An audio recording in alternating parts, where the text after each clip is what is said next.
الحمد لله نحمده ونستعينه ونستغفره ونؤمن به ونتوكل عليه ونعوذ بالله من شرور أنفسنا ومن سيئات أعمالنا من يهده الله فلا مضل له ومن يضلل فلا هادي له ونشهد أن لا إله إلا الله وحده لا شريك له ونشهد أن سيدنا وسندنا ونبينا ومولانا محمدا عبده ورسوله أما بعد فأعوذ بالله من الشيطان الرجيم بسم الله الرحمن الرحيم لقد كان لكم في رسول الله أسوة حسنة قال النبي صلى الله عليه وسلم الدال على الخير كفاعله اللهم صل على محمد وعلى آل محمد كما صليت على إبراهيم وعلى آل إبراهيم إنك حميد مجيد اللهم بارك على محمد وعلى آل محمد كما باركت على إبراهيم وعلى آل إبراهيم إنك حميد مجيد۔ آج کی مجلس میں نبی کریم صلی اللہ علیہ وسلم کے پسندیدہ وظائف ذکر کیے جائیں گے۔ اکثر لوگ بہت سے معاملات میں وظائف پوچھتے ہیں،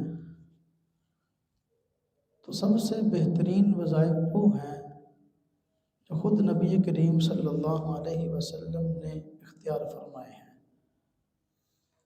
جو وظائف نبی کریم صلی اللہ علیہ وسلم کے بیان کردہ اختیار کردہ نہیں ہیں، تو ان کے متعلق حتمی طور پر ہم نہیں کہہ سکتے کہ واقعی ان کے وہ فوائد ہوں گے جو بیان کیے جاتے ہیں۔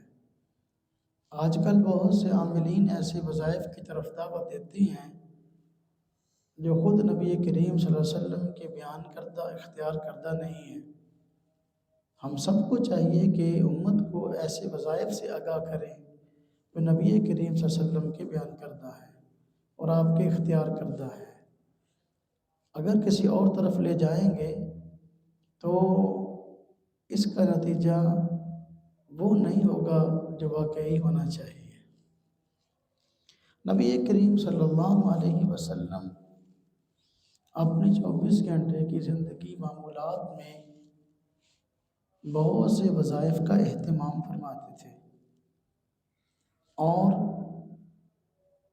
امت کو بھی ان کی ترغیب دیتے۔ ان وظائف میں پہلا وظیفہ ہے کثرت استغفار۔ کثرت استغفار نبی کریم صلی اللہ علیہ وسلم کا پسندیدہ وظیفہ ہے۔ استغفار کا معنی ہوتا ہے اللہ پاک سے بخشش مانگنا، اللہ پاک سے گناہوں کی معافی مانگنا۔ جب بندہ اپنے قصور کا اعتراف کر لیتا ہے تو بڑے کی ناراضگی بھی ختم ہو جاتی ہے۔ تو جو بندہ اللہ رب العزت سے معافی مانگ لے گناہوں پہ تو اللہ پاک اس سے راضی ہو جاتے ہیں۔ تو گناہوں سے معافی استغفار کے ذریعے ہوتی ہے۔ نبی کریم صلی اللہ علیہ وسلم حالانکہ گناہوں سے معصوم تھے، گناہوں سے پاک تھے، لیکن کثرت سے استغفار فرماتے تھے۔ کثرت سے استغفار یہ اللہ کا محبوب بننے کا بہترین ذریعہ ہے، اللہ رب العزت کی رضا کو حاصل کرنے کا بہترین ذریعہ ہے۔ خود قرآن کریم میں بھی استغفار کے بہت سے دینی اور دنیاوی فوائد ذکر کیے گئے ہیں۔ چنانچہ فرمایا گیا استغفروا ربکم انہ کان غفارا، اپنے رب سے استغفار کرو بے شک وہ بہت زیادہ بخشنے والا ہے۔ وَيُمْدِدْكُمْ بِأَمْوَالٍ وَبَنِينَ يَجْعَلْ لَكُمْ أَنْهَارًا، اور اللہ رب العزت تمہاری امداد کرے گا مال سے اور بیٹوں سے۔ ہاں جی، وَيُرْسِلِ السَّمَاءَ عَلَيْكُمْ مِدْرَارًا، اللہ پاک تمہارے اوپر بارشیں نازل فرمائے گا۔ اب دیکھیں استغفار کے کتنے فوائد اس آیت میں آ گئے ہیں۔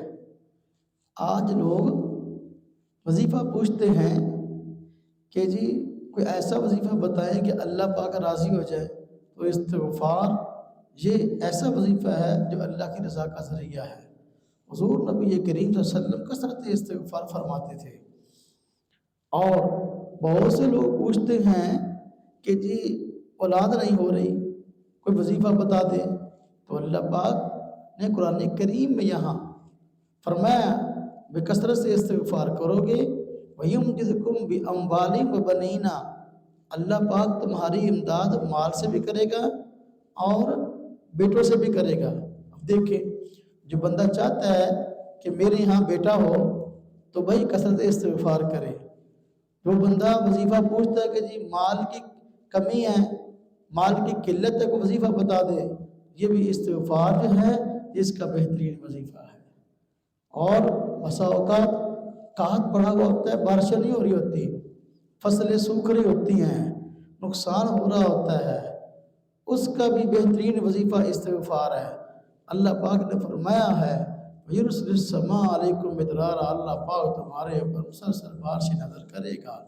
لہذا استغفار یہ ایسا مجرب وظیفہ ہے جو نبی کریم صلی اللہ علیہ وسلم کا خود پسندیدہ ہے اور بہت سے مسائل کا حل ہے، اللہ پاک کی رضا کا ذریعہ ہے، اور مال کی قلت کو کثرت سے بچنے والا ہے۔ اور جو لوگ نرینہ اولاد کے خواہش مند ہوتے ہیں، بیٹے نہیں ہو رہے، کثرت استغفار سے اللہ پاک بیٹے بھی عطا کرتا ہے۔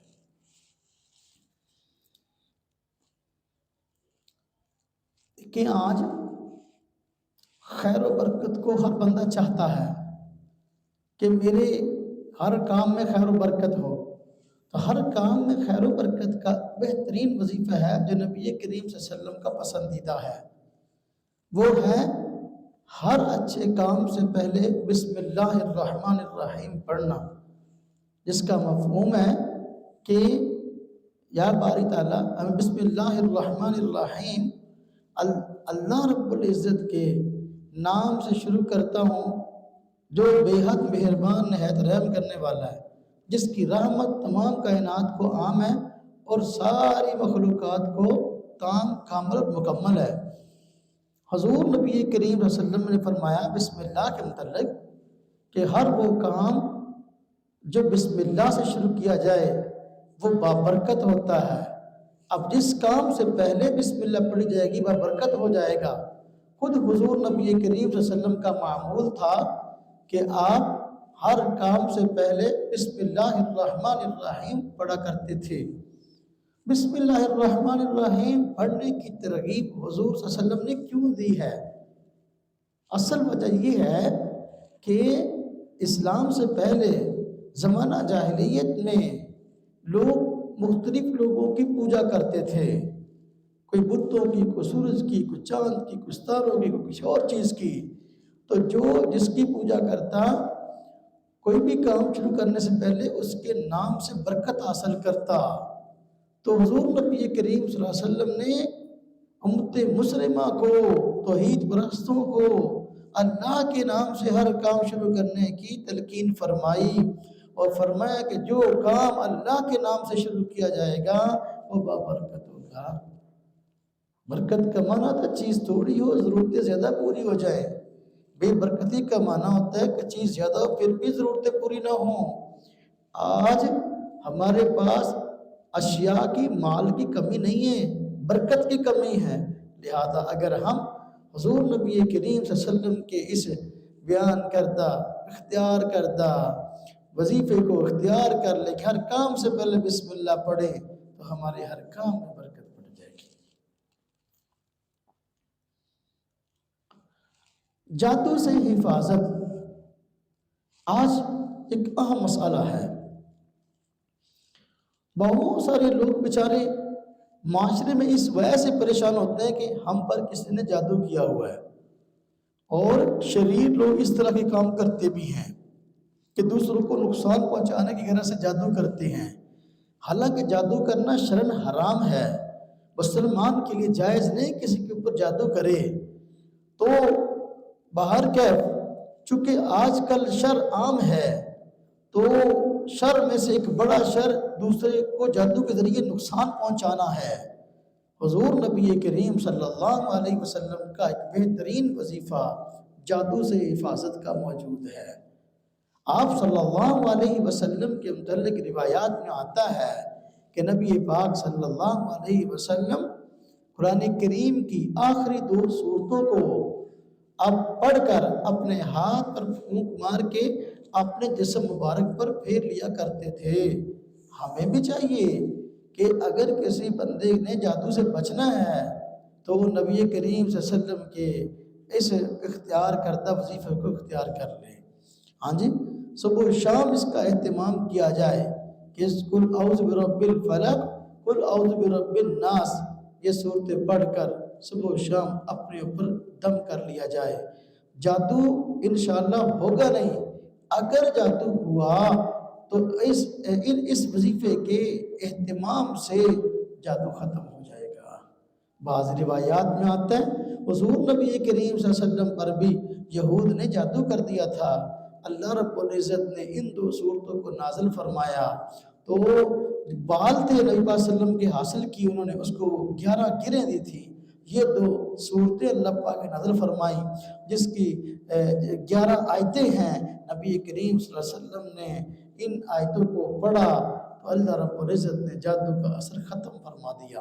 تو جادو کے اثر سے بچنے کے لیے اور اس کے توڑ کے لیے نبی کریم صلی اللہ علیہ وسلم کا بیان کردہ بہترین وظیفہ یہ ہے قرآن کریم کی آخری 2 صورتوں کے پڑھ کر اپنے اوپر دم کرنے کا اہتمام کیا جائے۔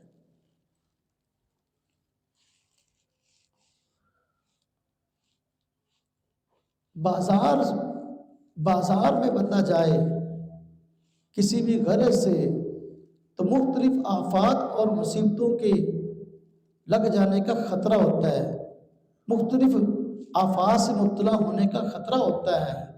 نبی کریم صلی اللہ علیہ وسلم کا اختیار کردہ وظیفہ اختیار کیا جائے تو بندہ جب بازار میں نکلے کسی کام کے لیے تو آفتوں اور مصیبتوں سے بچ جائے گا۔ حضور نبی کریم صلی اللہ علیہ وسلم جب گھر مبارک سے نکلتے تو دعا یوں وظیفہ پڑھتے، بسم اللہ توکلت علی اللہ، اس کا معنی ہے اللہ کے نام سے، ہاں جی، اللہ کے نام سے میں نے اللہ پر بھروسہ کیا۔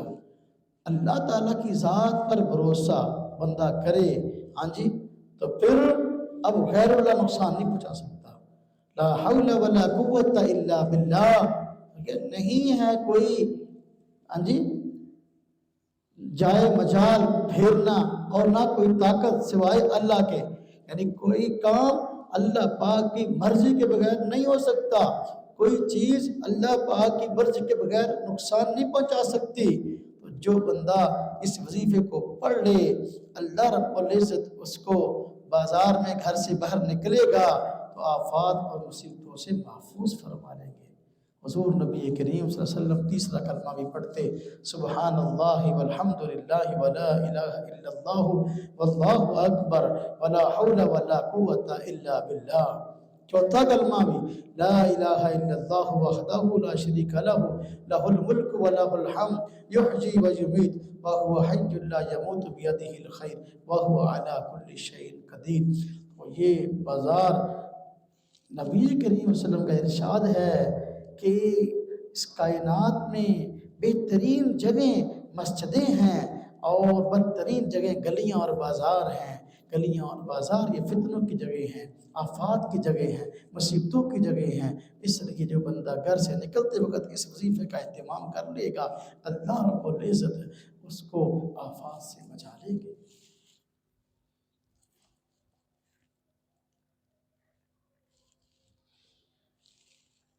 تمام دعاؤں کی قبولیت کے لیے بہترین وظیفہ، بندہ جو دعا کرے اللہ پاک قبول فرماتے ہیں۔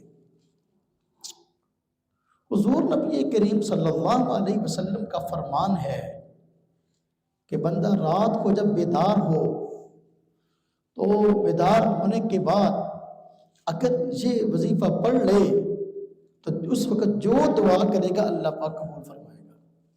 کیا؟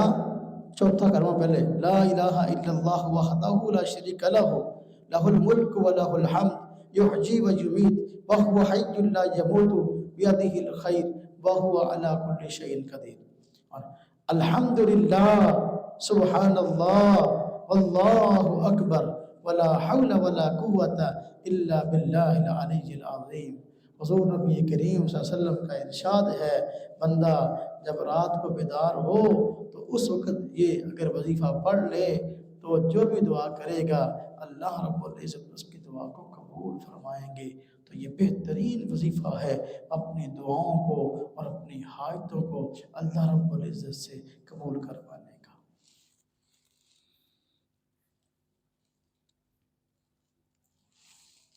کھانے میں برکت کی دعا اور وظیفہ، کھانے میں برکت کا وظیفہ۔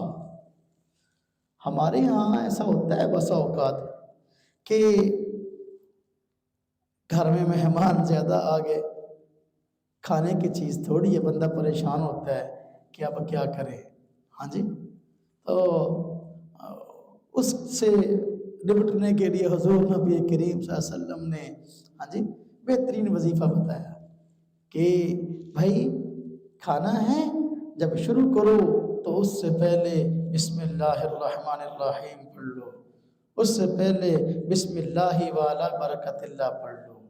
اب اگر یہ وظیفہ پڑھ لو گے، یہ دعا پڑھ لو گے، اللہ پاک تمہارے کھانے میں برکت عطا فرمائے گا۔ اور اگر بندہ بھول جائے کھانے کے شروع میں یہ وظیفہ نہ پڑھ سکے، دعا نہ پڑھ سکے، تو یہ دعا پڑھ لے بسم اللہ اولہ و آخر، یہ وظیفہ پڑھ لے گا، کھانے میں برکت ہو جائے گی، تھوڑا کھانا بھی زیادہ لوگوں کے لیے کافی ہو جائے گا۔ غالباً غزوہ خندق کی بات ہے، اس وقت مسلمانوں میں بڑی پریشانی تھی جب وہ خندق کھود رہے تھے اور فاقے پر فاقہ آ رہا تھا۔ صحابہ کرام نے اپنے پیٹ پر پتھر بندھے ہوئے نبی کریم صلی اللہ علیہ وسلم کو دکھائے تو آپ صلی اللہ علیہ وسلم نے بھی اپنا پیٹ ننگا کر کے دکھایا کہ 2 پتھر بندھے ہوئے تھے۔ تو ایک صحابی نے غالباً جابر نے اپنے گھر جا کر اپنی بیوی کو بتایا کہ نبی کریم صلی اللہ علیہ وسلم بھوکے ہیں، تو کیوں ایسا نہ ہو کہ ہم ان کی دعوت کر لیں اور ساتھ کوئی 2-4 اور آپ کے خاص ساتھیوں کی۔ تو اہلیہ نے کہا بالکل ٹھیک ہے۔ انہوں نے کھانے کا اہتمام کیا اور نبی کریم صلی اللہ علیہ وسلم کو اس کی اطلاع کی کہ حضور آپ کے لیے اور آپ کو جس کو مناسب سمجھے 2-4 بندوں کو یعنی کھانے کا اہتمام ہے۔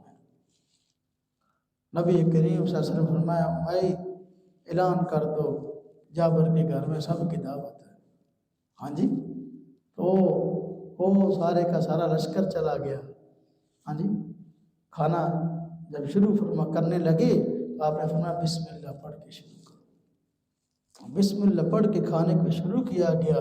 وہ کھانا جو چند افراد کے لیے بنایا گیا تھا بڑے لشکر کے لیے کافی ہو گیا۔ اسے کہتے ہیں برکت، کھانے میں برکت کے لیے ہاں جی یہ دعا جو نبی کریم صلی اللہ علیہ وسلم کی بتائی ہوئی بسم اللہ الرحمن الرحیم بسم اللہ وعلی برکت اللہ، ہاں جی یہ پڑھے تو بھول جاتے بسم اللہ اولہ و آخر، یہ بہترین جو ہے وظیفہ ہے کھانے میں برکت کے لیے۔ جی، میزبان کے لیے کون سا وظیفہ ایسا ہے جس میں اس کے جو ہے وہ جان مال میں برکت ہو، اس کے جان مال میں برکت ہو، اس کے لیے وظیفہ نبی کریم صلی اللہ علیہ وسلم کا بتلایا ہوا ہے۔ 2 وظائف ہیں جو نبی کریم صلی اللہ علیہ وسلم سے ثابت ہے۔ میزبان یعنی کہ بندہ ہماری دعوت کرتا ہے، ہم اس کے ہاں کھانا کھاتے ہیں، تو بطور شکریہ کہ کون سا ایسا وظیفہ ہے جو ویسی دعا ہے جو اس کو دیں تو اس کے مال جان میں برکت کا ذریعہ ہو۔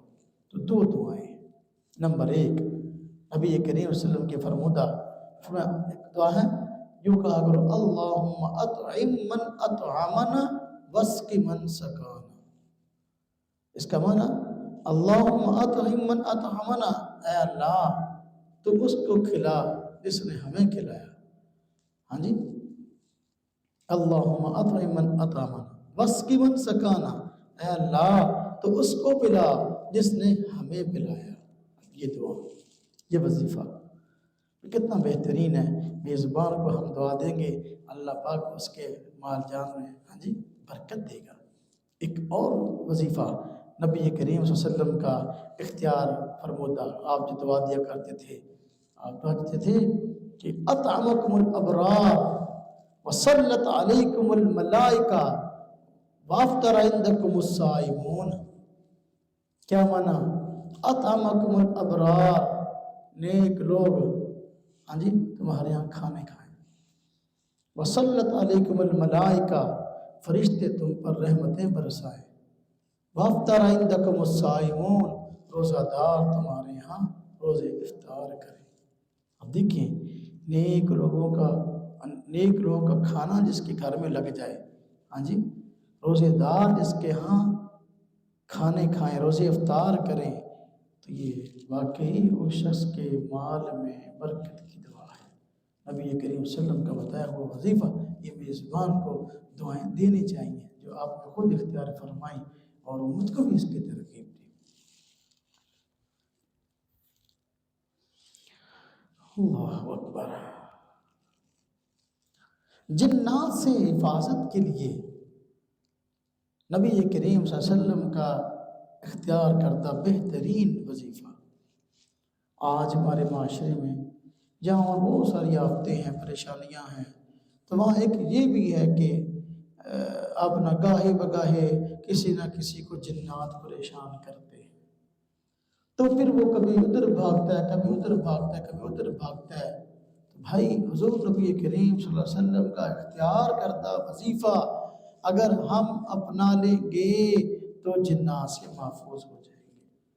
جنات یہ گندی جگہوں کو پسند کرتے ہیں، گندی جگہوں میں رہتے ہیں، جہاں ان کا بسیرا ہوتا ہے، ہاں جی گوبر بھی یہ کھاتے ہیں، یہ گندی ان کی خوراک ہے، یہ گندگی کو پسند کرتے ہیں۔ ہمیں چاہیے کہ گندی جگہوں کو، جہاں گندگی ہو وہاں اس کو صاف رکھنے کی کوشش کریں، اور ایسی جگہوں میں جانے سے پرہیز کریں۔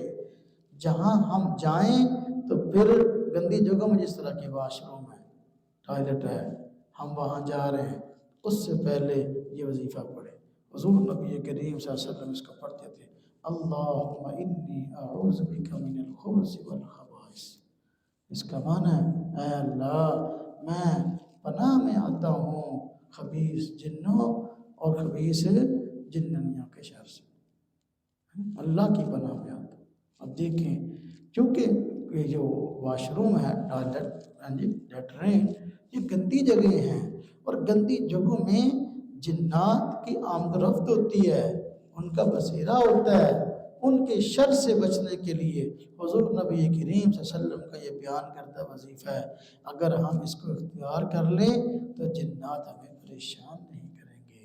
آج جن لوگوں کو جنات پریشان کرتے ہیں اس کی بڑی وجہ یہ ہے کہ وہ یا خود گندے رہتے ہیں یا گندی جگہوں میں جانے سے پہلے اس وظیفے کا اہتمام نہیں کرتے۔ اگر اس وظیفے کا اہتمام کر لیں تو جنات کے شر سے بچا جا سکتا ہے۔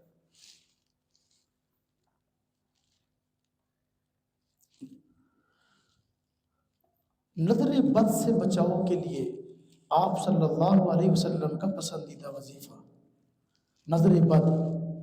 بسا اوقات بندے کو کسی کی نظر لگ جاتی ہے، بسا اوقات بندے کو کسی کی نظر لگ جاتی ہے، اور نظر کا لگ جانا برحق ہے۔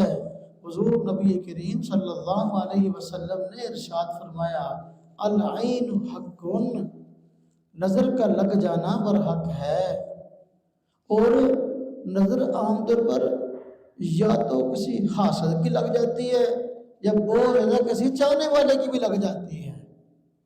تو وہ چاہنے والے کی نظر لگ جانا عام طور پر زیادہ ہوتا ہے، اور چاہنے والے کی نظر لگ جانا عام طور پر زیادہ ہوتا ہے۔ جس طرح کہ ماں ہے، اس کو اپنے بچے بڑے پیارے لگتے ہیں، اپنے بچوں پر بڑا پیار آتا ہے اس کو، تو اس طرح اس کی نظر بسا اوقات لگ جاتی ہے اپنے بچوں کو، ماں کی بسا اوقات باپ کی نظر لگ جاتی ہے۔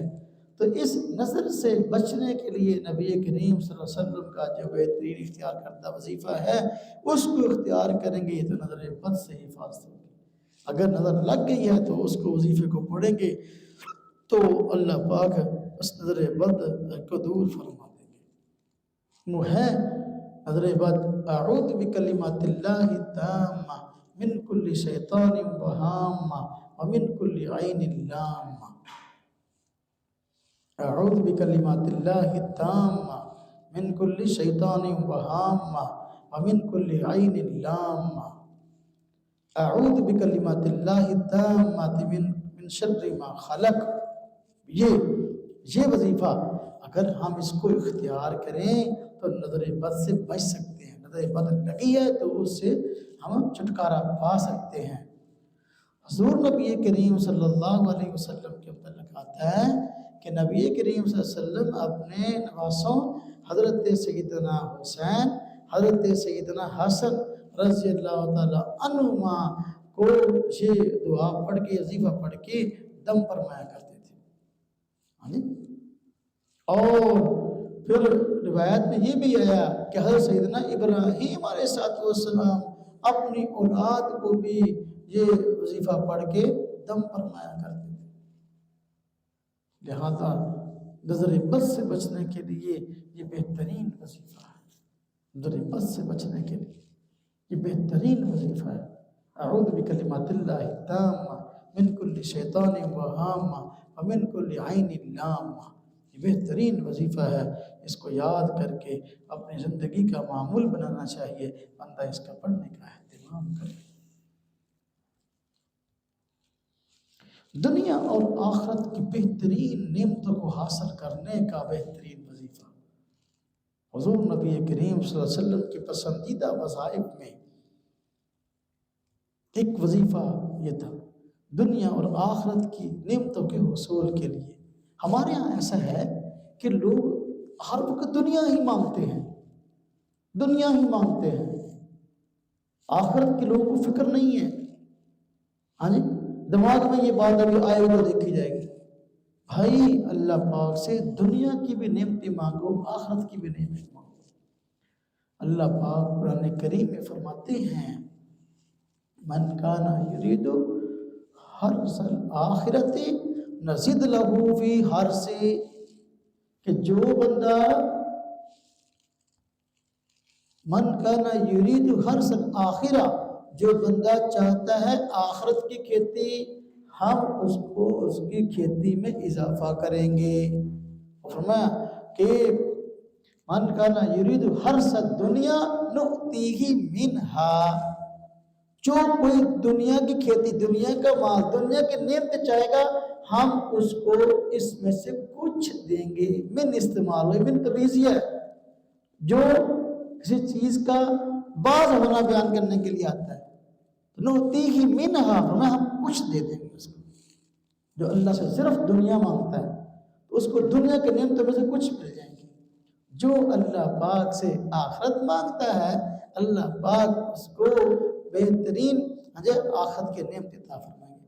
اور دوسری جگہ اللہ پاک نے فرمایا کہ بعض لوگ ایسے ہیں جو جن کو دنیا میں کچھ مل جائے گا، اللہ سے دنیا مانگتے ہیں، وما لہ فی الآخرۃ من نصیب، آخرت میں کوئی حصہ نہیں۔ اور دوسری جگہ فرمایا بعض لوگ وہ ہیں جو اللہ سے دنیا ہی مانگتے ہیں تو اللہ پاک ان کو دنیا میں سے کچھ دیتا ہے، اور بعض لوگ ایسے ہیں جو اللہ سے دنیا اور آخرت مانگتے ہیں، اللہ پاک ان کو دنیا اور آخرت کی وافر نعمتیں عطا فرماتے ہیں۔ ہاں جی، اب اس کے لیے دنیا اور آخرت کی اللہ پاک سے وافر نعمتیں مانگنی ہیں۔ نبی کریم صلی اللہ علیہ وسلم کا اختیار کردہ وظیفہ کون سا ہے؟ وہ ہے ربنا آتنا فی الدنیا حسنہ وفی الآخرۃ حسنہ وقنا عذاب النار، ہے نا؟ ربنا آتنا، اے ہمارے پروردگار عطا کیجئے ہم کو، فی الدنیا حسنہ، دنیا میں بھی بلائی، وفی الآخرت حسنہ، آخرت میں بھی بلائی، وقنا عذاب النار، اور ہمیں دوزخ کے عذاب سے بچا لیجیے۔ اب دیکھو جو بندے اس دعا کو، اس وظیفے کو اپنا لیں گے اور زندگی کا معمول بنا لیں گے، اللہ پاک ان کو دنیا کی نعمتیں بھی عطا فرمائے گا، اللہ پاک آخرت کی نعمتیں بھی عطا فرمائے گا۔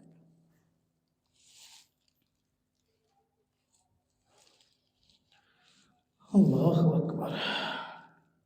تو یہ نبی کریم صلی اللہ علیہ وسلم کی بیان کرتا، حضور نبی کریم صلی اللہ علیہ وسلم کی پسندیدہ وظائف ہے۔ آج کل ہمارا ایک عمومی مسئلہ ہے کہ دن بدن گھر کے افراد زیادہ ہو رہے ہیں، گھر کی جگہ جو ہے نا وہ تنگ پڑ رہی ہے، جگہ کی تنگی، ہر بندہ چاہتا ہے کہ دیکھو پلاٹ لے ہو جائے، گھر کھلا ہو جائے، یہ ہر بندے کی خواہش ہے۔ ہاں جی، حضور نبی کریم صلی اللہ علیہ وسلم کا ایک بہترین وظیفہ ہے اختیار کرتا۔ ہاں جی، اگر اس کو اختیار کر لیا جائے، اللہ پاک دنیا میں بھی اس کو وسیع گھر عطا فرمائیں گے، آخرت میں بھی وسیع عطا فرمائیں گے۔ وہ کون سا وظیفہ ہے؟ وہ وظیفہ ہے کہ جب بندہ وضو کرتا ہے تو وضو کے دوران جو دعا نبی کریم صلی اللہ علیہ وسلم پڑھا کرتے تھے، ہاں جی، کیا ہے؟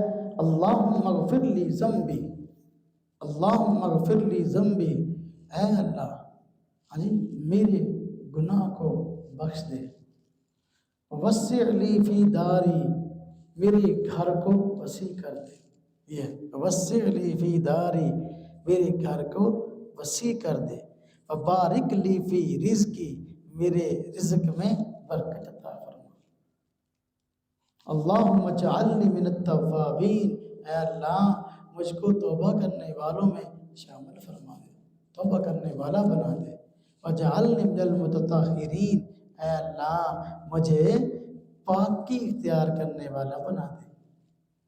سمجھیں، اللہم اغفر لی ذنبی، ہاں جی، اے میرے پروردگار، اے میرے اللہ میرے گناہوں کو بخش دے، ہاں جی، وسع لی فی داری، میرے گھر کو وسیع کر دے۔ اب جو بندہ اب یہ دعا مانگے، سمجھ کر مانگے، ہمیں دعائیں نا اکثر یاد نہیں ہوتی، اگر یاد ہو تو ہمیں اس کا معنی ہی نہیں پتا ہوتا ہم اللہ سے مانگ کیا رہے ہیں۔ تو دعائیں سمجھ کر مانگنی چاہیے اور توجہ سے مانگنی چاہیے۔ دعا ایک ہوتا ہے دعا کو پڑھنا، ایک ہوتا ہے دعا کو مانگنا، دو چیزیں الگ الگ ہیں۔ دعا کو پڑھا نہیں جاتا، دعا کو مانگا جاتا ہے۔ دعا مانگنے کی چیز ہوتی ہے۔ بندہ جب اللہ پاک سے دعا مانگے تو پھر اس کو پتہ ہو میں اللہ سے کیا مانگ رہا ہوں، اس لیے ان دعاؤں کا ترجمہ بھی یاد کرنا چاہیے۔ اللہم اغفر لی ذنبی، اے اللہ میرے گناہ کو بخش دے، ہاں جی، وسع لی فی داری، میرے گھر کو وسیع کر دے۔ اب جو بندہ اس دعا کو پڑھتے وقت یہ نیت کرے گا یا اللہ میرا دنیا والا گھر بھی بڑھا دے، یا اللہ میرا آخرت والا گھر بھی وسیع کر دے، اللہ پاک اس کو دنیا میں بھی وسیع گھر عطا کریں گے اور آخرت کی جنت بھی وسیع عطا کریں گے۔ یہ جو بہترین ایک چیز ہے، ہاں جی، نبی کریم صلی اللہ علیہ وسلم کے بیان فرمودہ وظائف، ہمیں ان کے عموماً ان کا پتہ نہیں ہوتا، سنے سنائے وظائف جو پڑھتے ہیں جو بسا اوقات حدیث میں بھی نہیں موجود ہوتے، تو جو مسنون وظائف ہے ان کا اہتمام نہیں ہوتا۔ تو بھائی یہ دعا پڑھیں، یہ دعا پڑھیں گے تو انشاءاللہ اللہ پاک دنیا میں بھی وسیع گھر عطا فرمائے گا اور آخرت میں بھی اللہ پاک وسیع جنت والا گھر عطا فرمائے گا، ہاں جی، اور ساتھ فائدہ یہ ہوگا، ہاں جی، کہ وبارک لی فی رزق، کی دعا پڑھے گا نا، اللہ میرے رزق میں برکت عطا فرما، ہاں جی، تو وضو کرتے ہوئے اللہ پاک اس کی یہ دعا قبول فرمائیں گے اور اس کے رزق میں برکت فرما دیں گے، اور اس کا ظاہر بھی پاک کر دیں گے، اس کا باطن بھی پاک کر دیں گے۔ جب بندہ وضو کرتا ہے نا تو ظاہر پاک ہوتا ہے، لیکن جب ساتھ استغفار کے کلمات کہتا ہے اللہم اجعلنی من التوابین واجعلنی من المتطہرین، اب اس سے یہ فائدہ حاصل ہوتا ہے کہ اس کا ظاہر بھی پاک ہو گیا وضو کرنے سے، توبہ کرنے سے، استغفار کے کلمات سے، اس کا باطن بھی پاک ہو گیا۔ تو یہ بہترین وظائف ہیں، اگر ہم ان کو اختیار کریں، اپنی زندگی کا وتیرہ بنا لیں تو ہماری دنیا اور آخرت سنور سکتی ہے۔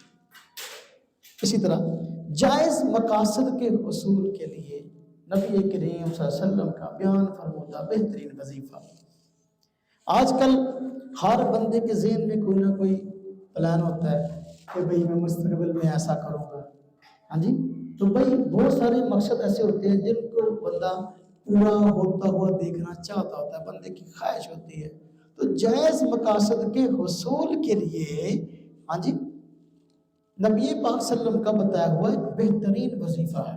وہ کیا؟ وہ ہے کہ سورہ یاسین کی تلاوت کرنا۔ سورہ یاسین، حدیث پاک میں آتا ہے کہ جو بندہ سورہ یاسین کی تلاوت کرتا ہے، جس مقصد کے لیے تلاوت کرے، اللہ پاک اس کے مقصد کو پورا فرما دیتے ہیں۔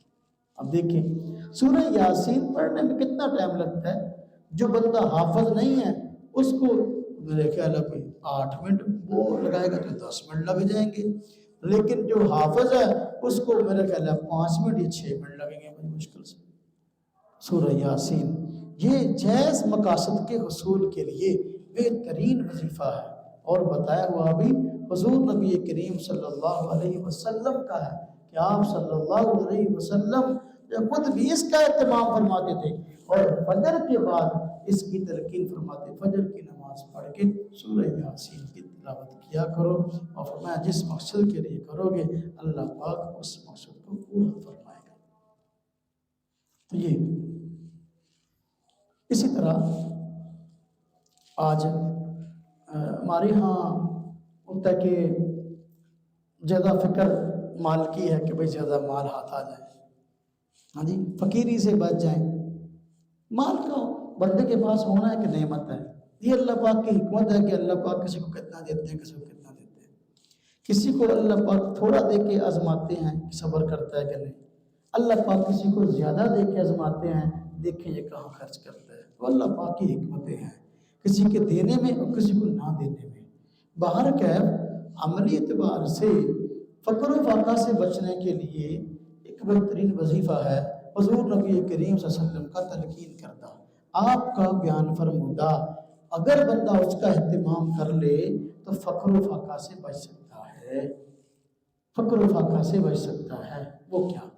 وہ ہے مغرب کی نماز کے بعد بندہ سورہ واقعہ کی تلاوت کرے۔ مغرب کی نماز کے بعد سورہ واقعہ کی تلاوت کرے۔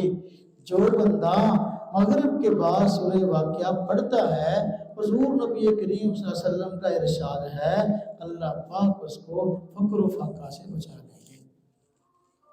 جو بندہ مغرب کی نماز کے بعد سورہ واقعہ کی تلاوت کرتا ہے، اللہ رب العزت اس کو جو ہے وہ فقر و فاقہ سے بچا لیں گے۔ سورہ واقعہ جو ہے یہ 27ویں پارے میں سورہ رحمان کے بعد ہے، اور پڑھتے ہوئے جو بندہ حافظ نہیں ہے اس کو پڑھتے ہوئے بمشکل جو ہے 5 منٹ لگتے ہیں، ہاں جی، اور جو حافظ ہے اس کو 2-2.5 منٹ لگتے ہیں پڑھتے ہوئے سورہ واقعہ۔ تو وہی جب بندہ پڑھتا ہے فقر و فاقہ سے محفوظ رہے گا، اور یہ عملی واقعی تجربہ ہے، واقعی ایسا ہے، واقعی۔ حضرت عبداللہ بن مسعود رضی اللہ عنہ مشہور صحابی رسول ہیں، تو ان کے ہاں نرینہ اولاد نہیں تھی، بیٹیاں تھیں، بیٹا نہیں تھا۔ تو جب عمر زیادہ ہو گئی، غالباً حضرت عثمان رضی اللہ عنہ کے دور کی بات ہے جب وہ خلیفہ تھے، تو انہوں نے فرمایا حضرت عثمان رضی اللہ عنہ نے عبداللہ بن مسعود رضی اللہ عنہ کو کہ کیا آپ کی بیٹیاں جوان ہیں اور کوئی مستقل کوئی آمدن کا انتظام نہیں ہے، تو کیا میں بیت المال سے کوئی وظیفہ نہ لگا دوں آپ کا، آپ کے بچوں کا، تاکہ فقر و فاقہ سے محفوظ رہے۔ تو انہوں نے فرمایا کہ میں نے انتظام کیا ہوا ہے۔ عبداللہ بن مسعود رضی اللہ عنہ فرمایا میں نے انتظام کیا ہوا ہے۔ تو کیا انتظام کیا تھا؟ کہتے ہیں کہ میں نے اپنے گھر والوں کو کہہ رکھا ہے کہ مغرب کے بعد جو ہے سورہ واقعہ پڑھا کریں، اور حضور نبی صلی اللہ علیہ وسلم کا فرمان ہے جو بندہ مور کے بعد سورہ واقعہ پڑھتا ہے فقر و فاقہ سے محفوظ رہتا ہے۔ یہ چیز یہ نبی پاک صلی اللہ علیہ وسلم کے بتائے ہوئے وظائف اگر ہم ان کا اہتمام کر لیں تو ہمارے لیے یہ انشاءاللہ زندگی کا بہترین سرمایہ۔ اسی طرح ہاں جی تمام آفات اور فتنوں سے بچنے کے لیے بہترین وظیفہ جو حضور نبی کریم صلی اللہ علیہ وسلم کا بتایا ہوا ہے۔ آفتوں آج کل جس معاشرے میں ہم رہ رہے ہیں یہ فتنوں کا دور ہے، کبھی کسی وقت کچھ بھی ہو سکتا ہے بندے کے ساتھ اچانک۔ تو جو بندہ فتنوں سے آفات سے بچنا چاہتا ہے نبی کریم صلی اللہ علیہ وسلم کے بتائے ہوئے اس وظیفے کو اختیار کر لے انشاءاللہ وہ اس سے محفوظ رہے گا۔ وہ کیا ہے؟ وہ ہے جمعہ کے دن سورہ کہف کی تلاوت کرنا۔ حضور نبی پاک صلی اللہ علیہ وسلم شاہ فرمایا جو بندہ جمعہ کے دن سورہ کہف پڑھتا ہے تو اللہ رب العزت اس کو اگلا پورا ہفتہ فتنوں سے آفتوں سے بچا لے گا۔ اور فرمایا حتیٰ کہ اگر اگلے ہفتے دجال بھی نکل آیا اللہ پاک اس کو دجال کے شر سے ہی بچا لے گا۔ فتنے تو بہت ہیں لیکن دجال کا فتنوں میں بہت بڑا ہے۔ احادیث میں آتا ہے جب دجال کا ظہور ہوگا تو وہ ایک بہت بڑی انسانیت کو گمراہی کی لپیٹ میں لے لے گا۔ اللہ پاک کی طرف سے اس کو ڈھیل ملی ہوگی، خدائی کا دعوے دار ہوگا تو لوگوں کے لیے آزمائش بن جائے گا، لوگوں کو کفر یا کلمات کہنے پر مجبور کرے گا، جو نہیں کہے گا اس کو کہے گا چل دوزخ میں، تو حالانکہ وہ دوزخ نہیں ہوگی وہ جنت ہوگی، اور جو اس کے پیچھے لگ جائے گا تو اس کو کہے گا چل جنت میں، وہ دوزخ ہوگی۔ اب بندوں کو تو اس چیز کی جو ہے وہ اس وقت نہیں حقیقت پتہ ہوگی۔ عام لوگ یہ بڑا فتنہ ہے آج کل ہمارے کوئی بندہ تھوڑی سی بھی چھوٹے بس دکھائے بندہ فوراً پیچھے لگ جاتا ہے، بھی ہم پتہ نہیں کتنا بڑا کر نہیں آ رہا ہے۔ تو شیطان تو بڑے بڑے کرتب دکھائے گا، اس میں شیطان ساتھ میں لگا ہوگا دجال کے۔ روایت میں آتا ہے کہ دجال کا جب ظہور ہوگا تو کوئی بندہ اس طرح کہے گا دجال کو کہ میرا فلانا رشتہ دار جو ہے میرا ابا وہ فوت ہو گیا تھا، اگر تو اس کو زندہ کر دے تو میں تجھے خدا مان لوں گا۔ کہتے ہیں دجال اس کے ابے کی قبر کے پاس آئے گا اور اس کو کہے گا چل کھڑا ہو جا، تو شیطان جو ہے وہ قبر سے سر چاٹتا ہوا اس کے ابے کی شکل میں کھڑا ہو جائے گا۔ یہاں تک یہ فتنہ ہوگا، بندہ بڑا پریشان ہوگا۔ تو نبی کریم صلی اللہ علیہ وسلم نے اس کے شر سے بچنے کے لیے بہترین وظیفہ ارشاد فرمایا کہ جو بندہ جمعہ کے دن سورہ کہف پڑھ لے اللہ رب العزت اس کو اگلا پورا ہفتہ جو ہے وہ تمام آفات سے فتنوں سے اللہ پاک بچا لیں گے، حتیٰ کہ دجال بھی نکل آیا اس کے شر سے بچ جائے گا۔ سورہ کہف جو ہے یہ 15ویں پارے کے آخر میں ہے اور 16ویں پارے کے شروع میں ہے تھوڑی سی، تو اس کو پڑھتے ہوئے یہ تقریباً آپ کہہ لیں کہ جو بندہ حافظ نہیں ہے اس کو 15 سے 20 منٹ کے درمیان وقت لگتا ہے، اور جو بندہ حافظ ہے اس کو پڑھتے ہوئے میرے خیال میں 10 سے 11 منٹ لگتے ہیں۔ تو یہ پڑھتے ہوئے کچھ زیادہ ٹائم نہیں لگتا۔ تو جمعہ کے دن جہاں اور بہت سارے بندے نے کام کرنے ہوتے ہیں نا، ایک کام یہ کر لے اگر اس نے واقعی اگلا پورا ہفتہ فتنوں سے بچنا ہے، مصیبتوں سے بچنا ہے۔ الحمدللہ ہمارا سارا سال سے معمول ہے، خود اس کے فوائد محسوس کرتے ہیں۔ بس اوقات بازار میں جا رہے ہوتے ہیں، روڈ میں جا رہے ہوتے ہیں، اچانک گاڑی اس طرح گھوم کے آگے آتی ہے نا، بندے کا سر پر چڑھنے لگتی ہے، بندہ مطلب اب گیا، اب بندہ ایسے بچتا ہے کہ جیسے کسی نے یہاں سے اٹھایا اور سیٹ پہ کھڑا کر دیا۔ یہ حفاظت ہے۔ تو بھائی ہم سب کو اپنی جان پیاری ہے، تو اپنی جان کی حفاظت کے لیے حضور نبی کریم صلی اللہ علیہ وسلم کے اس بیان کردہ اگر وظیفے کو اختیار کر لیں کہ جمعہ کے دن سورہ کہف کا اہتمام فرما لیں تو اللہ رب العزت ہمیں تمام فتنوں سے بچا لے گا۔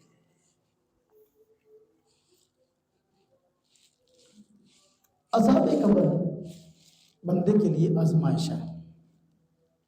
ہاں جی، عذاب قبر موت کے بعد سب سے پہلے جس آزمائش سے بندے کو واسطہ پڑے گا وہ عذاب قبر، اس سے حفاظت کے لیے نبی کریم صلی اللہ علیہ وسلم کا بیان فرمودہ بہترین وظیفہ ہے وہ کیا؟ حضور نبی کریم صلی اللہ علیہ وسلم شاہ فرمایا جو بندہ رات کو سوتے وقت سورہ ملک کی تلاوت کر لے، سورہ ملک کی تلاوت کر لے، فرمایا اللہ پاک اس کو عذاب قبر سے محفوظ رکھے۔ سورہ ملک یہ 29ویں پارے کے شروع میں ہے، پہلی سورہ 29واں پارہ، تبارک الذی بیدہ الملک وہو علی کل شیء قدیر، یہ 29واں پارہ شروع ہوتا ہے۔ اب رات کو سوتے وقت حضور نبی کریم صلی اللہ علیہ وسلم کا اپنا معمول مبارک تھا کہ سورہ ملک پڑھا کرتے تھے۔ آپ نے امت کو بھی اس کے پڑھنے کی ترغیب دی، وہ فرمایا جو بندہ سورہ ملک پڑھ لے گا اللہ پاک اس کو عذاب قبر سے بچا لے گا، یہ قبر میں اندھیرے کو ختم کر کے روشنی کا کام دے گی۔ اور دیکھیں رات کے وقت اچانک بجلی بند ہو جائے، ہاں جی، تو جب اندھیرا چھا جاتا نا تو بندے کی طبیعت گھٹنے لگتی ہے، گھٹن محسوس ہونے لگتی ہے۔ اگر گرمی ہو پھر تو ویسے ہی حال مچ جاتی ہے نا، گرمی اپنی جگہ، اندھیرے کی وحشت اپنی جگہ۔ کہیں بندہ اجنبی جگہ پہ جا رہا ہو تو وہاں اندھیرا ہو جائے، کچھ نظر نہ آئے تو بندہ اور پریشان ہو جاتا ہے۔ تو جو قبر کا اندھیرا نا یہ تو ایسا ہے، وہاں کوئی بندہ تو ساتھ دینے والا ہی نہیں ہوگا۔ تو قبر کو روشن کرنے کے لیے، عذاب قبر سے بچانے کے لیے حضور نبی کریم صلی اللہ علیہ وسلم کا بیان کرتا بہترین وظیفہ سورہ ملک کی تلاوت ہے۔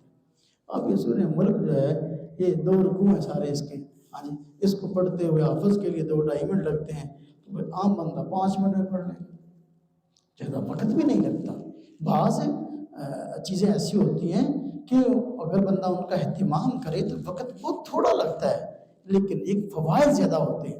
تو یہ سورہ ملک کا اہتمام کرنا رات کو سوتے وقت، اس کی فوائد بہت ہے، ٹائم بہت تھوڑا لگتا ہے۔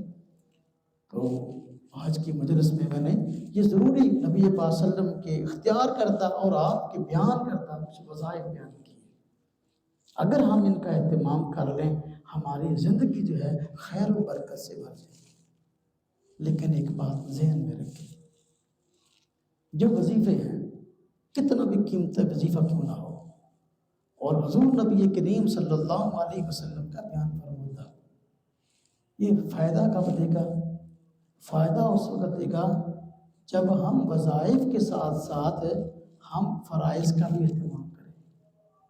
یہ وظائف یہ نوافل ہیں، یہ مستحبات ہیں، یہ سنت ہیں، اور ان کا اہتمام کرنا اور اس کے فوائد کا حاصل کرنا کامل طور پہ اس وقت ممکن ہے جب ہم فرائض کا بھی اہتمام کریں۔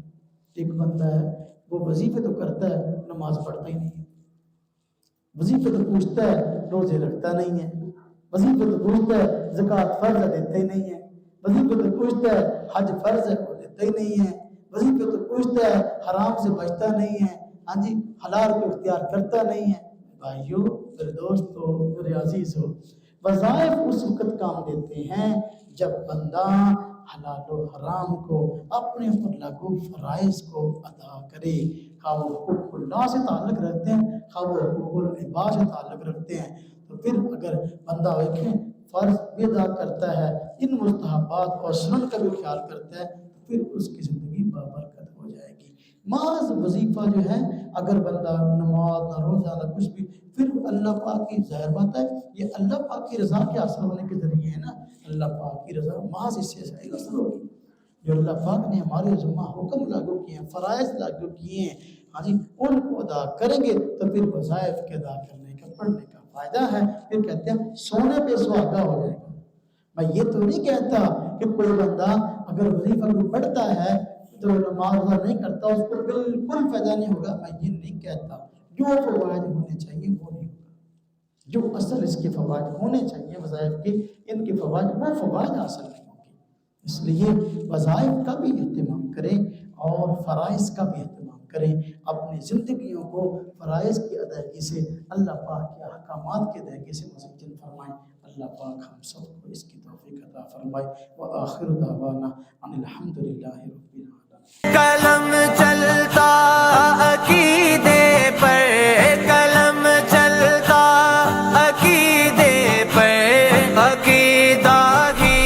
نگاہ